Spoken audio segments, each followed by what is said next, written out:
What's your schedule like right now? Like in between trials, the Olympics, like take us through what your training's like. Yeah, well, for the week after trials, it was pretty, I would say, like easy, just to kind of give ourselves, like our bodies and our minds a little bit of a rest.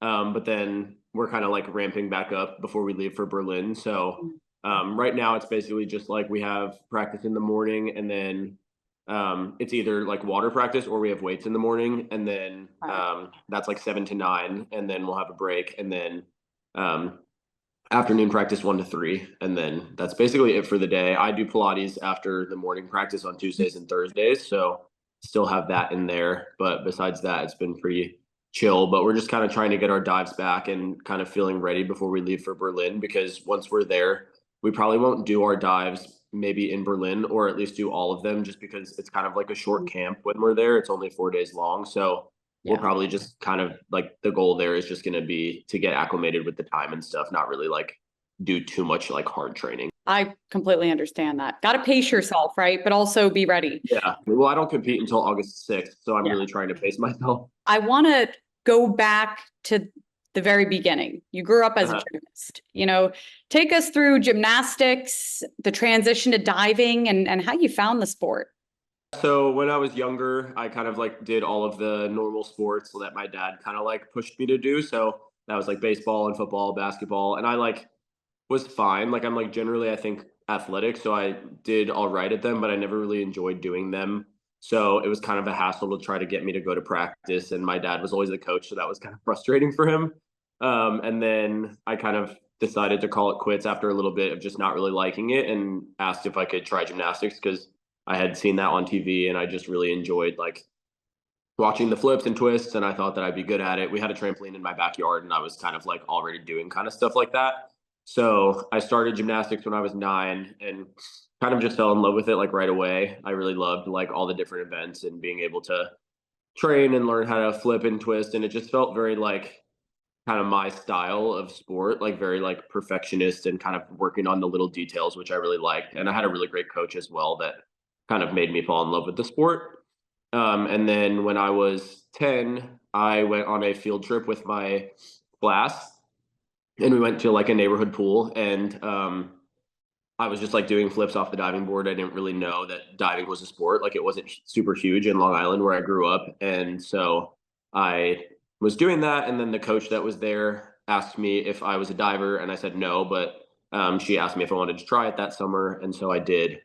And actually, I went home and I asked my dad if I could try diving. And at that point, he was like all into gymnastics. So he was like, no, like you're not going to do diving. Like you're a gymnast. We need to stick to what you are doing. And then I asked my mom and she said yes. So then that summer, I ended up trying diving, and then really liked it. So then I did both of them for like 3 years. And then finally decided when I moved to North Carolina to just focus on diving. You must have put your dad through the ringer, right? Being he coached, and then you did baseball, basketball, football. I mean, do you ever talk to your dad now, like, "Hey, I'm kind of glad we went with diving here," right?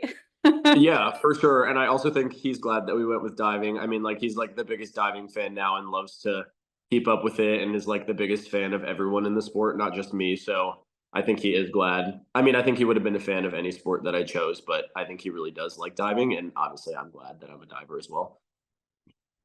Yeah, I think you had that good gut instinct, and it all worked out. You're a two-time Olympian, and hey, maybe even more than that. So Yeah, I know transitioning from even gymnastics to diving can be challenging and a little bit difficult. What was your transition like?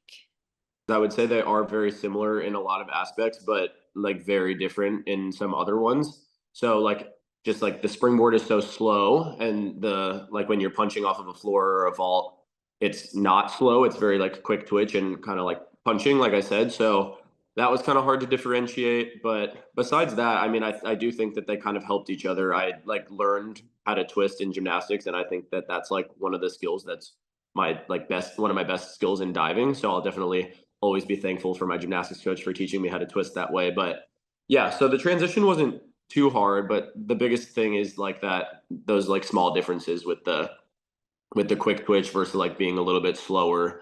And then yeah, I eventually when I was going into high school decided to kind of choose the one that I saw more of a future in, and that was diving. Now I want to touch on what's going on right now. Olympic trials are behind you.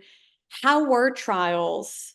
The trials were interesting. I would say that this one was maybe a little bit harder than the last one. They always kind of say that your second Olympics is the hardest one to make just because you go in with a little bit more expectations and maybe try to do it like the same way that you did last time. So the other weird thing was like last trials, I was pretty sick through the whole thing. And so I almost feel like that made it a little bit easier because I was so much just thinking about being healthy and trying to like get myself to feel better that I wasn't that focused on like all the nerves and the outcome. Whereas this time going in, I definitely felt a little bit more nerves. That kind of showed, I think, a little bit more in the synchro event. And so obviously, like synchro didn't go to plan. We had a little bit of an off day, which was frustrating and upsetting. Especially like I really wanted to do it with Quinn and be able to kind of go on that journey together because I do think we would have had a great shot if we did qualify. But obviously, like the better team that day was Greg and Tyler, and I'm excited to go to Paris with them. But yeah, so then after that, it was just hard to kind of manage those emotions from the synchro, then going into the individual. And I had kind of talked afterwards about it, but just I kind of gave myself 24 hours to reflect on the competition and to feel kind of the emotions of it all because obviously I was really upset. That's not kind of how I imagined it to go. And I did need to take the time to almost like grieve that a little bit. Like, obviously, that one part of the dream didn't really go to plan and I had to accept that and then move on. And I think that I did do a really good job of that and then came back in the individual really strong and feeling really confident in myself. And so with like for that I was really proud of myself and I think that that was like a really huge success of the whole thing was just kind of being able to turn that around so quickly because the last time obviously I qualified in synchro and then qualified in individual and sometimes like you qualify in synchro and then the nerves for individual are a little bit less because you're already going. And this time I wasn't going in synchro and all the pressure was on for the individual to make it to Paris, but I was able to kind of handle those nerves and not focus on the outcome and had a good result. I'm glad you brought that up, Andrew, because I want to dive a little bit deeper into that. You know, you and Quinn Mm-hmm. Henninger were so close to making it, and our sport is so mental. How was it to mentally refocus for your individual competition? Yeah, I mean, it was really hard, especially I kind of was more confident going into trials in synchro than I was in individual, just from a training perspective. Those are kind of my more comfortable dives, and me and Quinn had been training really well. So I just was feeling really confident about that. And my backs and gainers weren't necessarily feeling super confident for the individual event. And so after not qualifying in synchro, I kind of had to like dig really deep and find that confidence for the individual event. And that kind of just came from like trusting my training and trusting like the work that we put in back home and also kind of like looking back at results from the previous years and seeing that I am like one of the top 3 meter divers in the world. And even though I didn't have synchro, I do still have that individual event where I can be like a really good contender for Team USA this summer. And so I was kind of just like going in with that type of confidence. But mostly I think the big thing was I kind of just started to feel a little bit more like almost selfish going into the individual event, like not in a selfish way where I'm like, oh, like I don't care about anyone else. I don't care how they do. But at the same time, like the only person that I can kind of control is myself. And so that was kind of my word for those individual days was just like being selfish and worrying about myself. And I think that that worked really well because I just took like my process and I just let myself do it. I didn't care what anyone else was thinking about me because that was a really like I think the biggest thing. And it really is always like a big thing for me is kind of worrying about what other people are thinking, like maybe after the synchro, like worrying about like if I'm gonna qualify individually or whatnot, and like all those voices in your head, like a lot of the time people aren't even talking about you, you know what I mean? Like you're making voices in your head that other people are like saying things and they're not. So I just kind of had to quiet those voices and just focus on what I can control, which is myself and my diving. And so I think that I did a good job of that. And I did a good job of it, I think, like 2 days in a row, which was hard to do as well. Like sometimes I'm not the most consistent diver in like a preliminary. And I had a really good preliminary, really good semifinal, and good final as well, where I just had like maybe like one real like huge miss throughout those three lists, which I was really happy about. You were on your A game. It was so fun to watch you in that individual Thank event. I'm you. like, man, Andrew is fired up. Yeah, no, there definitely was a little bit of fire in there. Besides calmness, I was feeling a little bit angry, obviously, after the individual event. But really, I told someone I think it almost felt like I was like calm with an undertone of angry, you know? Whereas like sometimes like anger is the first emotion. I was like, I'm not angry. I felt confident and calm. Yeah, like calm on the outside, but inside, man, things were really churning. Thank you. Yeah. Andrew, most viewers don't really understand how in-depth synchro is. I mean, there is a lot to think about, not only yourself, but your partner. I mean, there are so many elements and you balance them beautifully. Thanks. Yeah, I definitely think that like for me, it was a little bit different this time. Obviously, being like that older diver in the synchro pair, I think that me and Mike were very good at kind of just like doing our own things and not worrying about the other person. And I think, like I said, I am a very like I think about what other people are thinking, and so the whole time I think I was kind of a little bit maybe too not worried about Quinn. Like I wasn't worried about him. I trust him fully, but just like I was a little bit focused on what he was doing. And I think that maybe like if I was just focused on myself, maybe that would have helped our synchro a little bit. And maybe like overall the result could have been different. But obviously, like you can't change it. And I think that that was like one thing that kind of helped me as I moved into individual was like recognizing that and recognizing that when I'm focused on just myself, it really like creates the best results for me. We got to talk about the Johanssons, you know, Drew's fourth Olympic Games as a head coach, his wife, Jenny, first female in USA diving to be both a former Olympian and a coach. How have they impacted you? Yeah, I mean, it definitely does start from the top here. So just the impact from Drew and Jenny. I mean, obviously they're like the power couple, you know.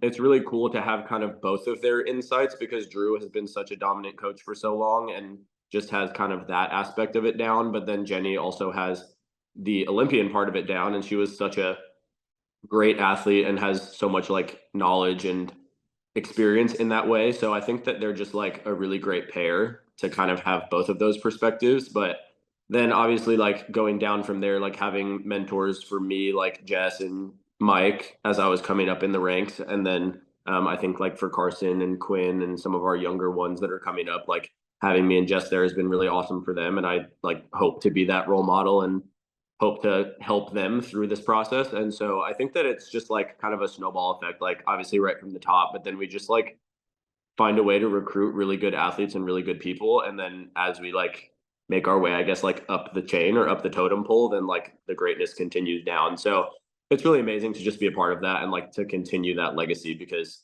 it is such a unique thing and it's something that like not everyone gets to be a part of. So I'm really grateful.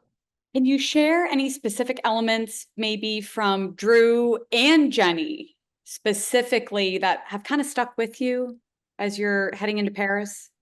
I would just say like the biggest thing that we kind of talked about today was it's going to be such a long time like in the village and it's such an exciting moment for all of us, but we also need to like not get too ahead of ourselves. I think that's like really like a big thing that we always preach is like not getting ahead of yourself and like staying in the moment. So like Jenny was just kind of talking about like how we get to the village on I think the 18th or the 19th and like me and Carson don't compete until the 6th. So it's going to be kind of all about being patient and kind of staying in the moment and enjoying every aspect of it. Like I think that that's what kind of our whole team does really well, and that's what they talk about a lot is like enjoying it. But then when it's our time to kind of lock in and get ready to compete, that we do a really good job of that. So I think that like Jenny was such a fierce competitor, and she kind of just has that like aura or vibe about her, and I think that she like just kind of pours that into us and teaches us that a little bit. But yeah, I mean, mainly, I guess that there's not like any real specific like things. It's just kind of like a system. Like we just have a really good system here that kind of just like works.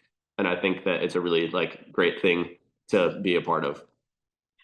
It does more than work, Andrew. Well, yeah, I mean, if you, especially if you look at like the NCAA results this year, like Yeah. with the boys at NCAA's, that was just like amazing and so cool for me to see as an alumni of the program. And I cared so much about the program, especially as a college athlete. So now being the proud alumni in the stands, I mean, it was incredible. Andrew, this is your second Olympic Games. You competed in Tokyo. The experience was a little bit different than the traditional Olympic experience with the pandemic going on. What was your biggest takeaway from the Tokyo Games, and what are you most excited about to experience in a few weeks here? I guess the biggest thing, and I kind of mentioned this in like that little meeting that we had today. We just kind of had like a meeting, like Drew and Jenny, and then the three of us, just to kind of talk about it.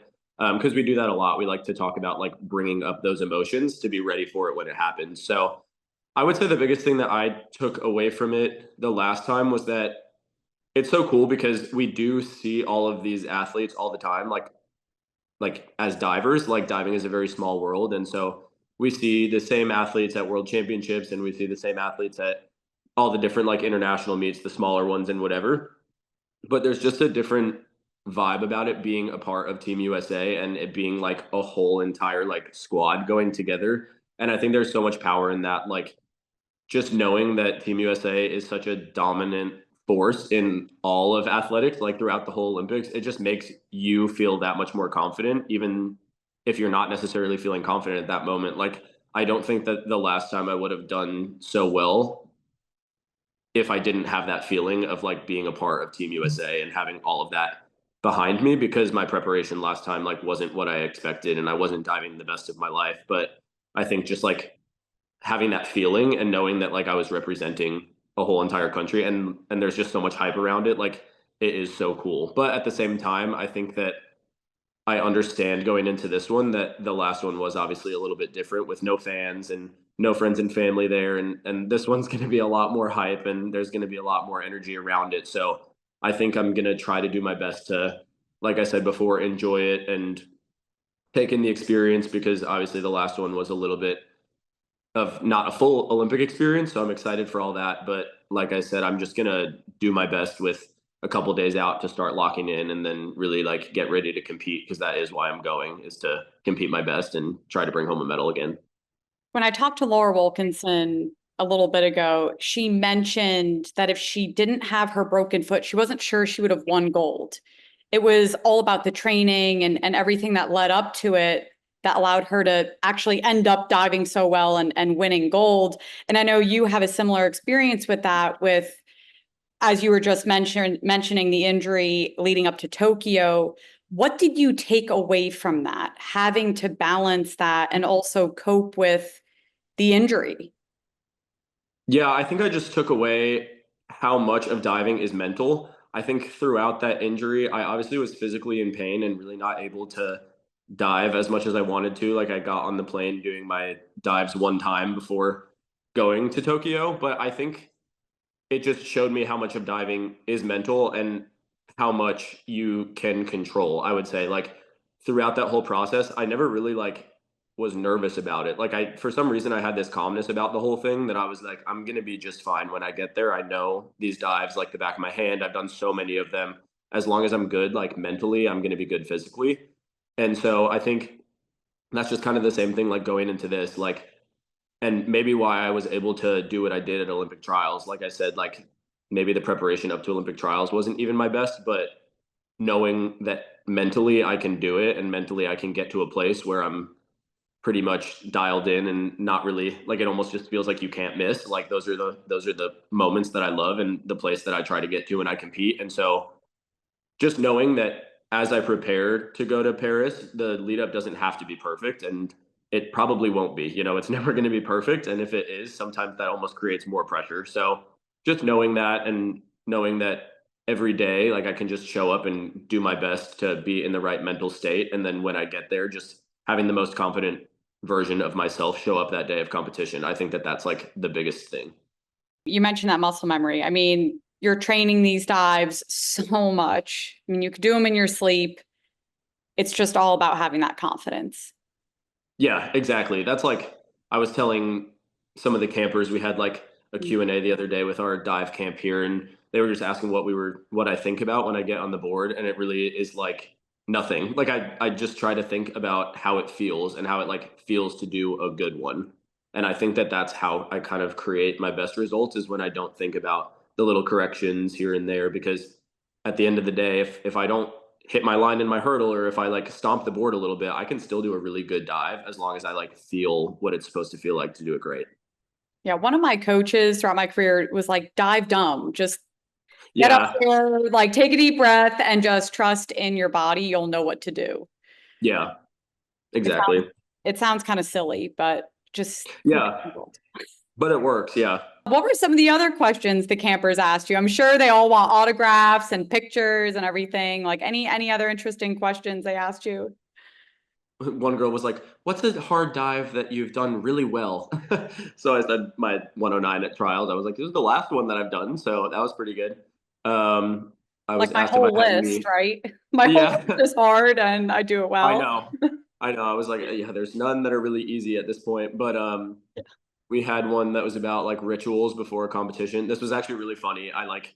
I was like, oh, like before a competition, I usually eat Italian food. Like that's just kind of like something that I started when I was in gymnastics. Maybe like coming from New York, that's just like a New York Italian family. That's just what I do. But I said that, and she was like, "Oh, I eat Italian food too before I compete. I get a big bowl of queso," and I was like, And that's not that Italian. is Mexican, not Italian. It was so funny, and she got like a little embarrassed. I felt Oh bad, my but we gosh. chatted about it after. It was fine. I was So like, funny. not the same. But it's important, Andrew, what Italian dish? What is your Italian vibe? I normally go for chicken parm. That's like my Okay. staple. But when I was younger and I was like in gymnastics, I would always get spaghetti and meatballs. So sometimes like out of nostalgia, or maybe I just like don't want to eat chicken, I'll get spaghetti and meatballs as well. But always like the red sauce is like my vibe, like not really the pesto or anything like that. So in the village in Paris, the night before the competition, you're going to be looking for some chicken parm if they have it. I will if they don't have it. Like as like any type of pasta with some red sauce would be great, and then I can just kind of like in my mind pretend that I'm having a full Italian meal. Andrew, I want to break down more the mental aspect. What is your mindset just heading into Paris? I think I'm trying to continue feeling the confidence that I felt after trials. Like I said, I kind of went into trials not feeling very confident, maybe about everything that I was doing, just because I maybe wasn't training my best. Or honestly, the biggest and hardest part of all that was that I hadn't competed in a while. And the only meet that I had leading up until trials was the American Cup, and it went fine. Or synchro went well, but individual didn't really go well. So a lot of times I like find my confidence through the competitions that I compete in, because I'm like, okay, there we go. I put up this number. Like now I should feel confident for the rest of the time. And so that was a little bit hard not having a lot of competitions under my belt because of my injuries, or also just not in the NCAA season anymore. But after trials, I came home and I was really just feeling like so confident about what I was able to produce at trials. And if I'm able to do that, like feeling confident about where I can place at the Olympics this summer. And so I think I'm just trying to kind of roll with that and not really let anything shake that. So whether it's like how my practices are going, like we all know that like there is going to be a little bit of a dip after trials before we then like try to peak again at the Olympics. And so just not really like letting anything shake that. And also remembering that I think what I did a good job of at trials to kind of find that confidence again or make myself feel better is just that like the results don't define me. And regardless of how I do in Paris this summer, like I'm going to come home to a very supportive environment. And that, like you were talking about, I'm in the IU diving family, but then also like my family back home and my friends, and everyone is still going to be so proud of everything that I've done. And I just think that I should be proud of everything, regardless of how the like what the outcome is in Paris. Although I am obviously going to go there with some goals in mind. But yeah, I think that that's kind of how I'm heading in. I'm also just excited to experience it with the other Team USA divers. I think we have a really strong group that's going there, and I think that we do have a really good shot of like doing even better than last time. I know last time we were able to bring home some medals, and it was a very successful Olympics for USA diving, but hopefully we can build upon that and do even better this time. I like that you mentioned a grateful and an excited attitude. I think that's a perfect balance, right? Still having that fire, but also knowing when I come home, regardless, it's going to be great. Yeah, and I think last time, like coming home, it was obviously a little bit hard just because I was coming home and then I kind of had to get like right back to training just Yes. with like the NCAA season coming up and all of that. And so it was a little hard coming off of the Olympics and then going right back to it when it was like I was tired, and it was a really long quad. Obviously, with COVID, it was 5 years long of like grinding through every day.